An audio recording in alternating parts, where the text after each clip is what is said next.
Hey guys, the Common Man here. So what I've got in front of me today is obviously a multi-tool. This is something that we've actually seen before. It's been on my channel. You can check out my other video, the unboxing of this, my first impressions. And so obviously I've already touched on it. I've gone over some simple, basics on this particular tool, some things that I liked, some things that I wasn't sure of, pretty much just covered my first thoughts on this multi-tool. And you can see I was very positive about it. It was my initial impressions was this thing was really going to be pretty awesome and pretty, I don't know, I had a lot of excitement when I first opened this thing up and really got playing around with it.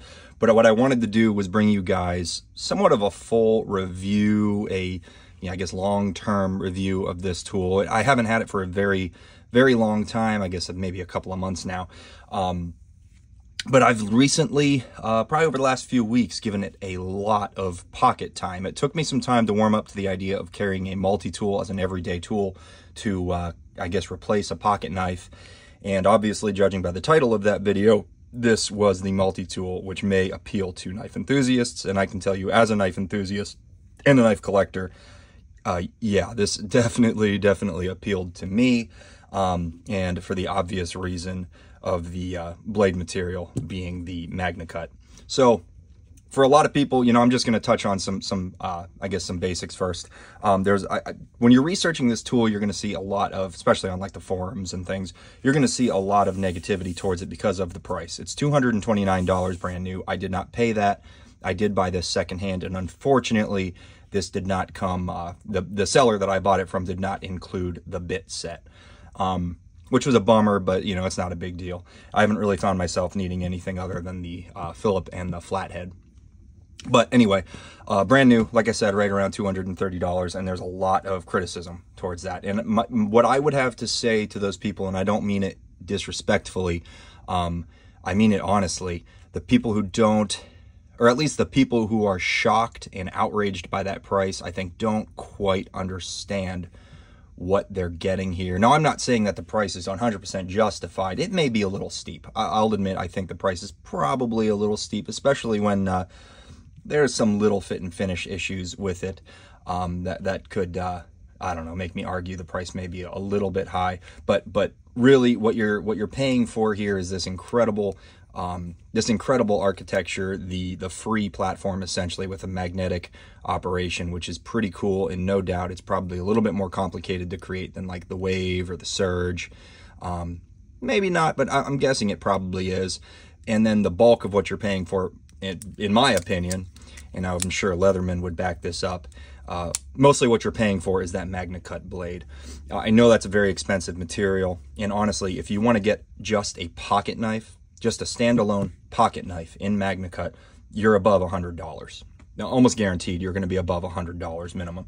So, you're paying for that MagnaCut blade, which again, you'd be paying $100 for pretty much, and let's be realistic, actually, probably way more than $100, but I'm just saying the base price you're going to pay for a MagnaCut blade, in my opinion, is about $100, but it only goes north from there because MagnaCut is used on hundreds of dollars. A knife that's worth $400, $500, $600, they'll still use MagnaCut because it's a very premium blade steel.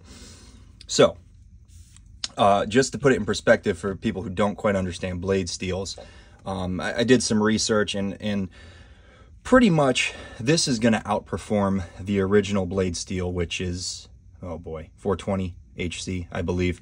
420, I believe, is what they used in the Wave Plus, the Surge, all their other knives. This is going to absolutely outperform that. It's going to cut 3, 4, 5 times as long without losing that sharpness. I mean, really, this is going to outperform that by many times over. So one particular video I saw, he was cutting, I think it was Cedric Nada. Look up his video. He actually compared the original blade steel to the MagnaCut, and this got, like, I'm not even kidding, it was like 4 or 5 times the number of cuts before this thing stopped actually just slicing cleanly through paper. So I mean, that's a pretty big thing to consider, because 420 HC is not the worst performing steel to begin with, and then this outperforms it by many times over. That's a big deal in my opinion. It means that you have to sharpen this less. It's much harder to sharpen for sure, but that's a big performance advantage. So anyway, just to put it in perspective for anyone who may not fully understand why that MagnaCut is such a big deal. But we'll kind of move on from the blade, because that's the obvious thing that everyone's talking about. We've got that out of the way. MagnaCut, awesome, great. You know what I mean? It's going to be a good deal. Let's go ahead and just look at the whole tool as a package. And spoiler alert, I'm really happy with it. So I will say my biggest concern with this, which is something that I've had an issue with in the past with multi-tools, is it was going to be corrosion. This is only partially coated. You can see some of the frame structure has that coating on it, which I'm not even 100% sure if that's really going to help a ton in corrosion resistance, but in my mind it will. I don't know. Typically you associate a coated metal with being more corrosion resistant, and I will say that I have not had any additional corrosion show up on any of the coated areas, especially the MagnaCut, which is extremely corrosion resistant to begin with. But when I got the knife, when I got the tool, there was a light amount of corrosion on these polished, or I guess these satin or brushed surfaces on the frame here. I was able to clean that up literally with just a couple of swipes of oil, and it took that tiny bit of surface rust off. I don't know if you can tell, but there is a little bit of surface rust on this hammer surface, which is just the base of the pliers. This is a striking surface, but you can see just a tiny bit of corrosion there. Tiny little bit of corrosion down on the edges of the plier heads, which, to be honest with you, these are the areas I would expect corrosion to show up first, especially on those kind of cast areas where they aren't finished to a higher polish, because those cast rougher surfaces are going to be much more susceptible to corrosion because of all the little pits and nooks and crannies and things that are in the surface. So all of the highly polished surfaces, or more highly polished surfaces, are actually holding up very well. And I mean, it's a real test. And just full disclosure, guys, I sweat a lot when I'm carrying a knife. That's going to be the biggest concern I have when I'm carrying a knife, is how is it going to hold up to corrosion? Because when I'm going about my day chasing after my kids, or out working in the yard, or even just working around the house, when I'm moving around and I'm wearing a pair of jeans or something, I'm gonna sweat. It's just the way it is. It's pretty much guaranteed. And so whatever is in my pocket is going to be exposed to that moisture, and the saltiness of your sweat is certainly going to speed up the corrosion process. And as I said, I've worn this. I've carried this now probably for a week straight worth of days, I guess you could say, kind of sporadically, day here, a day there. But all in all, I've had this for probably in my pocket for probably about a week's worth of time. And I have not noticed any additional corrosion pop up, which is very cool.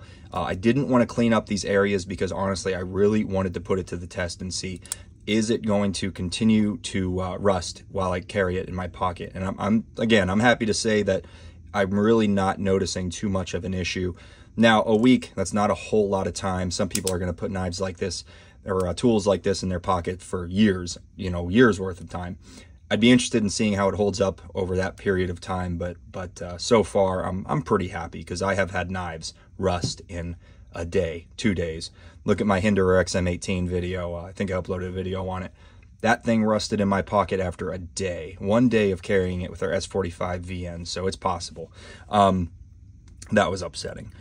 But yeah, anyway, happy to say I'm pretty happy with the performance as far as corrosion resistance. It seems to be doing just fine. Make sure you keep up on your regular maintenance. Make sure you're oiling it and cleaning it when you do notice those spots of rust. Obviously, I need to get to that. Sorry, that was a long section on corrosion, but again, that's a huge concern of mine when I'm carrying a tool. Let's talk about the action of this thing. It is awesome. I thought the one-hand operation, we'll pull this back because I'm going to smack something if it's too close to the table. I thought the one-hand operation was a little, I thought it was a little goofy. I thought, it's not really that big of a deal. You can operate a Leatherman Wave with one hand. A Leatherman Surge, if it's broken in well, I'm sure is the same way. But no, this thing is effortless in the one-hand operation, and it's like that right out of the package. You can see I'm manipulating it, no problem. Do be careful though, because I did slice my finger on, I think it was the back edge of one of these tools. Just be careful when you're manipulating it. Don't go sliding your fingers across anything on these open tool areas, because like I said, I did slice my finger on something. It hasn't happened since, but something was real sharp and got me, so just be mindful of that. But yeah, even the one-hand operation of these individual tools is perfect. Clumping is natural when you're going to do that, because I mean, you're using those little thumb nicks to break that magnetic hold, and they're all going to kind of come out together. And what you do is you just pull them all out and you sort through which one that you want, and it really works incredibly well. So the one-hand operation, I'm happy to say, I'm really, really happy with, and it works extremely well. Scissors are still pretty stiff. And I think in my first video, I mentioned I didn't quite understand how the scissors locked out. Turns out all you have to do is just push it until it basically fully locks. It's I don't know why it's acting kind of stiff right now, but once you get that fully in the locked position, these scissors kind of pop open, and then that spring is activated. Yeah, clearly I need to clean this up. I definitely used it to cut a few things, and I think, yeah, there's just some junk in those scissors.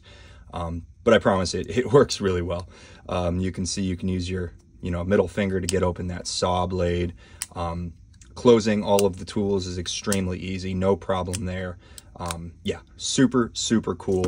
One-hand operation, 100% a win. I really like that, and it makes it a great, really convenient everyday carry tool. Another thing, pocket clip. Pocket clip is absolutely incredible. I'm really, really happy with it. It functions beautifully. Every surface that your pant seam is going to ride on is very smooth. It's going to ride on this smooth surface here. The underside of that clip is smooth, so it goes right down into the pocket without a problem. Doesn't snag on anything, and it sits very, very shallow, very low in the pocket, so there's very little tool sticking out. So deep carry pocket clip, yeah, that's a win. That is awesome, and it is also adjustable, or actually, I'm sorry, you can put it on different sides, so it is left hand, or if you just want to carry it in a different orientation in your pocket, you can do that. They have another mounting point here. Unfortunately, you can't change whether it's I don't know, tip up or tip down.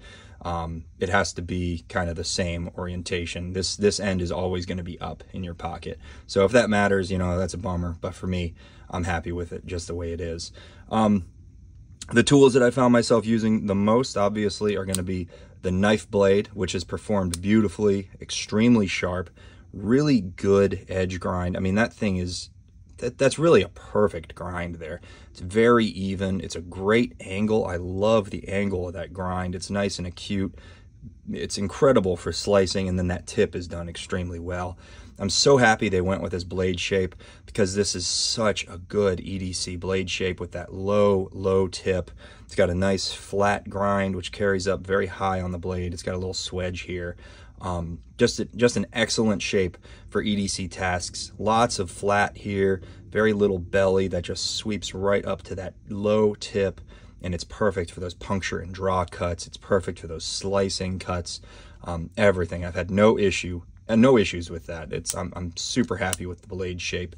And then the lockup, tiny little bit of side-to-side play, which frankly I expect from a multi-tool, and really that side-to-side play, you can kind of feel it a little bit in each of these tools. It's kind of just, everything's kind of shifting around just a hair.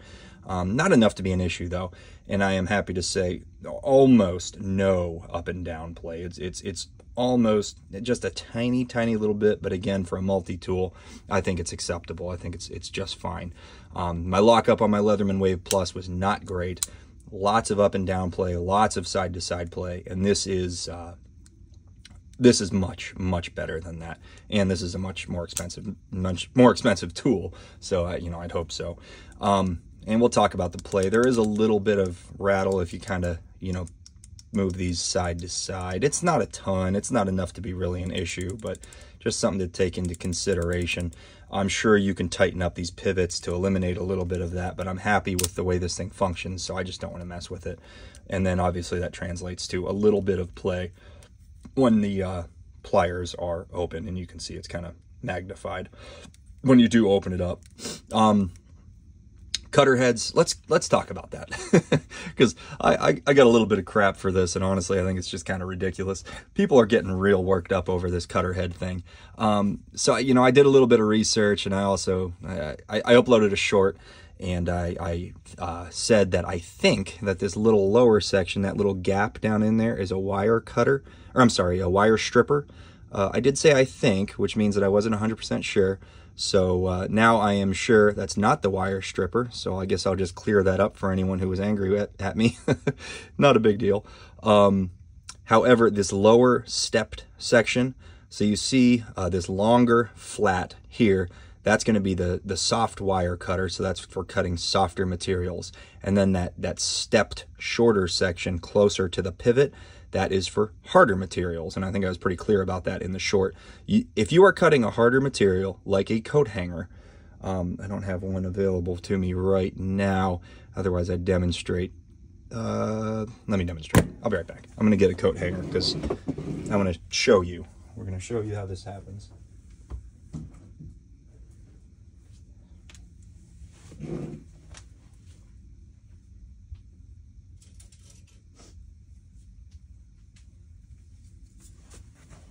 Coat hanger. Okay.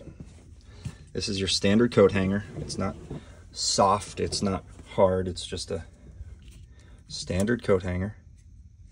So I want to show you where you put the hard wire, and watch this thing snap on me when I do this demonstration. That would be pretty funny. But as long as you're putting that material right up in there, and guys, be careful about what you're cutting. Don't go trying to cut the tip of a screw or maybe a nail, because they're not usually too hard. But something that's really, really hard may not be, this may not be the tool for that. But a coat hanger shouldn't be an issue. So you see where I'm putting that hard material right up, right against that that step there.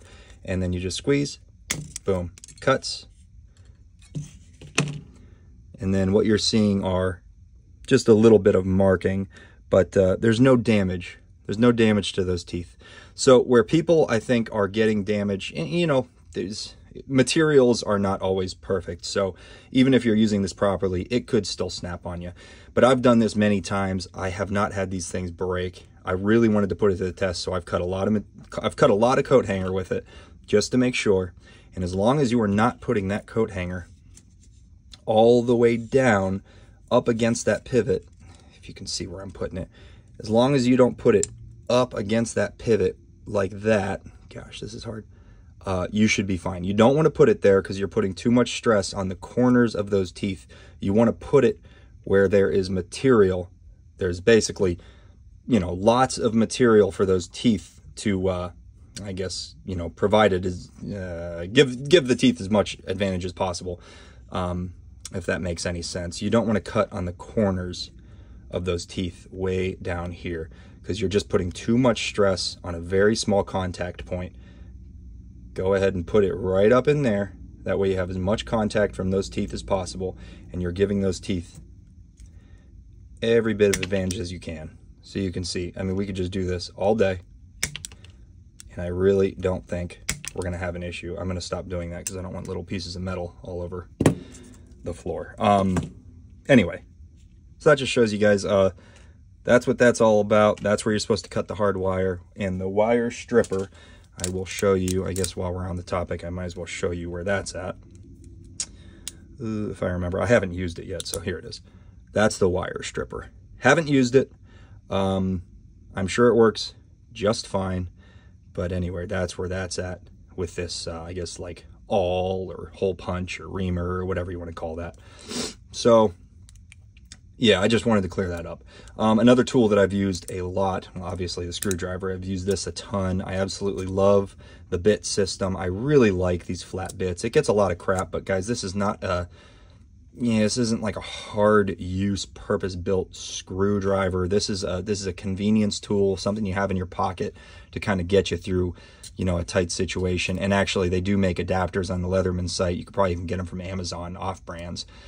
They make adapters that'll slip in here, and it'll take a full-size 1/4-inch bit. So you can have a whole bit kit with you if you want, and use regular 1/4-inch bits. But these flat bits are really cool. They're a great idea for space saving. And honestly, I haven't had an issue yet using these flat bits where they're, you know, not strong enough or whatever, not good enough for the screw or whatever I'm working on. It's been plenty good for everything that I've needed, and I love the fact that it's the flathead.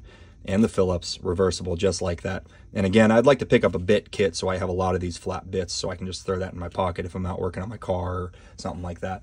But yeah, very cool. And it allows just, you know, it allows for more tools and a more thin profile. So I can't argue with that at all. Any of these other tools? Yeah, the bottle opener. I've used this actually a ton. Obviously, this past weekend was New Year's, and I did have this in my pocket, so I was opening a bottle or two or three or more with that, and it worked really well. And there we have this small screwdriver I actually haven't used yet, but you can see it's reversible. It's also got the flathead, the Phillips, and let's see, I don't know why it's not wanting to, there it is. So yeah, Phillips. I'm sorry, that was the flathead. Here's the Phillips. So that's a really cool thing. I have actually used that, now that I think of it. I used it to tighten up sunglasses, tighten up the screw on sunglasses, and it worked great. So I don't know, guys. I mean, I think that's about it.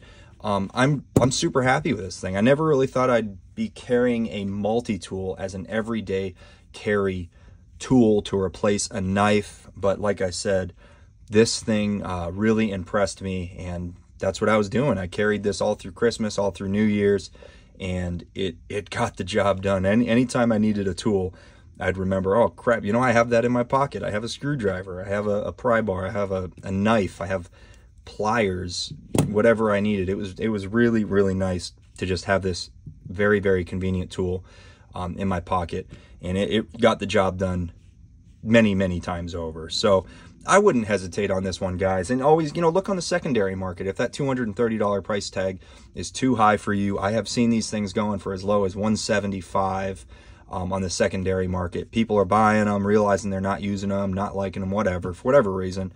And if you go to Blade forums, there's some Facebook groups you can go and you can, you know, trade and buy and sell and things. So give that a shot, but I wouldn't pass it up. If you like the idea of carrying a multi-tool for EDC purposes, this is a great option. So leave a comment, guys. Let me know what you think of this thing. Are there things about it that you don't like? Are there things that maybe issues I haven't run into yet that you have run into with this thing? I love reading the comments. I really love when you guys interact with the videos. So anyway, appreciate you watching. If you want to see more of my videos, please consider subscribing. Thanks.